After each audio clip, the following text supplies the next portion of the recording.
Chers auditeurs, dans ce nouvel épisode, nous allons parler de la gestion du départ potentiel d'un manager clé dans une PME et des méthodes pour sécuriser l'organisation.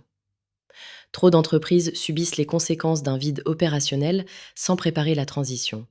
Une approche structurée permet d'économiser du temps et de limiter les impacts sur les clients et les équipes. Nous nous appuierons sur une méthode en 4 étapes.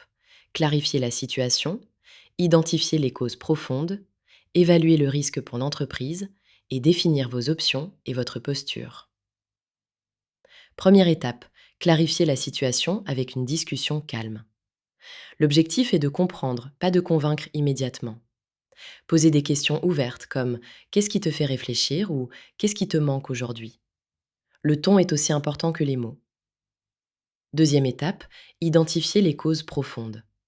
Le salaire n'est presque jamais la seule raison. Les causes fréquentes incluent la charge mentale, le manque de moyens, l'impression d'être indispensable, les conflits internes et le manque de perspective. Analysez sans jugement pour éviter les conclusions hâtives. Troisième étape, évaluer le risque pour l'entreprise. Demandez quelles missions dépendraient directement de lui dès demain, quelles connaissances ne sont pas documentées et quelle serait la conséquence sur les clients et l'équipe. Cette étape permet de prioriser, sécuriser les dossiers urgents, répartir certaines tâches ou documenter rapidement. Quatrième étape, définir vos options et votre posture. Retenir, préparer un départ propre ou remodeler l'organisation. Dans bien des dossiers, il s'agit de redistribuer des responsabilités, de recruter en amont ou de monter en compétence d'autres collaborateurs afin de réduire la dépendance. Bonne pratique. Cartographier les responsabilités clés, construire une alternative réaliste plutôt que de tout miser sur le maintien, revoir les pratiques managériales et la structure interne pour limiter les risques.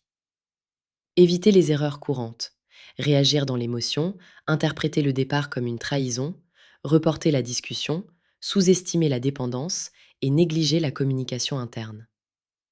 En conclusion, une démarche calme et pragmatique transforme une fragilité en opportunité de maturation managériale et de résilience opérationnelle.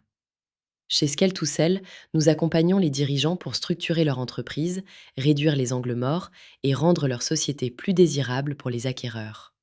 Parce que nous pensons qu'une société ne se vend pas, elle s'achète. Partagez cet épisode, abonnez-vous et contactez-nous pour échanger sur vos cas concrets.